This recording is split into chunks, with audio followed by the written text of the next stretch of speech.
All right, a little bit of a warm-up, Jake. We've got the Sydney Mardi... You're not warm, Greg. I'm not warm, Jake. I'm not warm yet. No, certainly not here in the Blue Mountains. It's like 14 degrees or something at the moment, and I cannot feel my knees, but that's okay. You're wearing shorts. I don't need... Yeah, I am wearing shorts.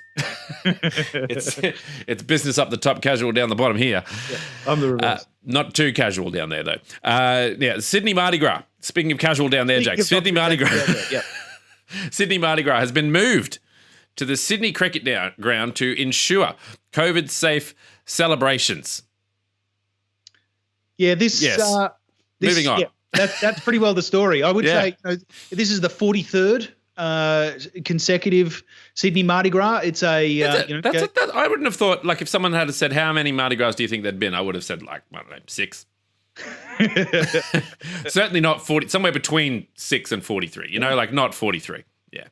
Look, it's this is it's good news. It means that the gay and lesbian Mardi Gras will be able to continue its proud tradition that it started back in the late 70s around essentially protesting the right to be gay and lesbian out in public.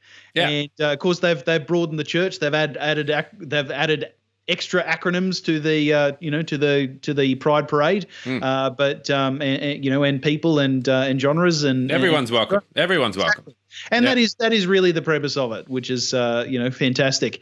And it is great that it's able to continue. Of course, they're being very cautious around the premise of coronavirus. We are still in the midst of a pandemic. Holding it in an isolated venue means that they are able to both limit capacity and ensure that it is a controlled environment with appropriate social distancing, etc. Yeah, I'm looking at that now. It traditionally draws hundreds of thousands of revelers and international tourists, but this year tickets will be limited to just 23. Oh, no, wait, that's 23,000. 23,000 tickets, about half of the ground's capacity, with organisers charging $20 for admission. So very, very well done to the organisers there for bringing in, trying to work with what they've got. I actually saw this week too, some of the organisers for music festivals have started these music festivals in people's driveways. Have you seen that? I haven't. It's really cool. I'm looking forward to people driving all the way out here to my driveway to perform to the two other people in my just to watch you juggle. Yeah. And so what they do, so they have like a local neighborhood, and they get all the musicians there, and all the musicians go out into their driveway, and then you can basically choose where you go, and you can socially distance, and you can stay in your car and all that sort of stuff. It's pretty cool. And you can support the artist by tipping them via PayPal or there's an app on the phone or whatever. So that's pretty cool. So kudos to all of these people who are coming up with creative ways to continue these festivals and traditions, particularly in the arts, which have been tremendously hit by the pandemic. Yep. I forgot which story we weren't doing. We want to do this story about Anastasia texting Gladys Berejiklian. This was great news. My pen just rolled away. I got it back.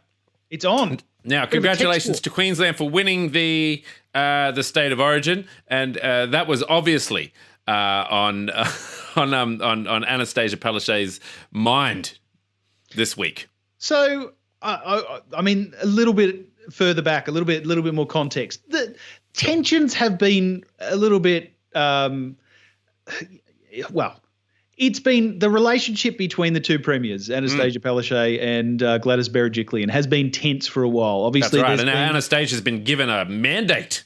Yeah, exactly. We've been given a mandate now to keep those hard border closures. Hard borders. While in contrast to that, Gladys Berejiklian has been, particularly the lead up to the election, the Queensland election, had been lambasting the Premier of Queensland, Anastasia Palaszczuk, for months, saying, "You're crazy. Open the border." That doesn't sound like a lambasting.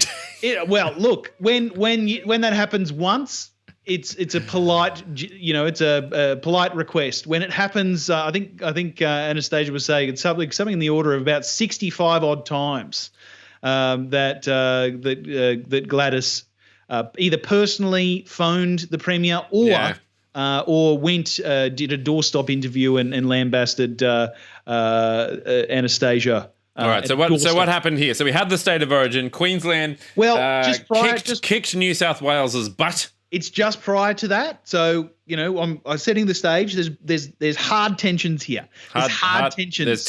There's hard tensions because of hard borders, Jake. Exactly. Hard tensions because of hard borders. And Gladys sent Anastasia a text message on. Actually, let's do this in a bit of teenage angsty language.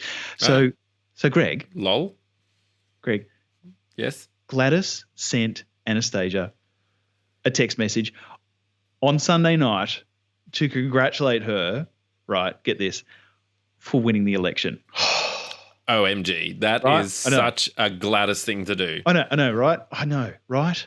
Total backflip. Like she's been on Annie for like weeks about this whole keeping the door shut. This whole could you believe that? And then she sends this congratulation. Like, what an interesting turn of events, right? WTF. And then, right? So, like, Annie's all like, I'm not even responding to that. I'm not even like, I can get that she's trying to push my buttons. I'm not even going to respond to that. No. And then, you know what happened? No. Wednesday night, they had the state of origin. Queensland won. Guess what Annie did? Sent a TikTok of her doing the weekend dance. It's very close, Greg. She sent a text message to Gladys to say, "Sucked in, we won." These old fogies and their text messages. Yeah. Don't they know that we TikTok and Instagram? Yeah. Dear me. All right. Well, look. At least, at the very least, they didn't get so ancient, Jake, that they were texting in Latin, because that can be hard to interpret. It can be hard to interpret. And crooked, not courageous. Adani renames Australian group Bravus, mistaking it for brave. Obviously, never heard of Google. No, certainly not Google Translate, and which is so interesting. Like when I've been on the outskirts of a process where we looked at names for a non-commercial entity that was going to be public, and had to Google in strings of names, how people might take it, how people might say it. Could the way that somebody reads that and say it be misinterpreted for something else? But nonetheless, they don't seem to have done this in this case. They don't seem to have done their research. But yes, the mining company Adani have changed their name. They've changed their name to the word Bravus. Bravus. Yes, correct, Greg. They've changed their name. I don't mind it. I think it's a pretty smart move to change their name at this stage. Adani's pretty. It's on the nose.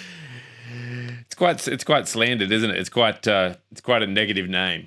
I agree. It's on the nose, and a smart company would absolutely change their name, but they probably should have checked out what that name actually meant. Yeah, they probably. Rather. I mean, yeah, and even though we know it's crooked, I mean, look, you're probably overestimating the amount of people who will mind that, or who will at least be fussed about it, or even try to look it up.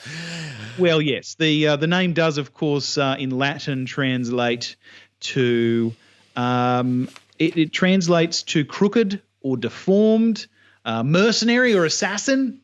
Anyway, good one. I like that one. Yeah, strong.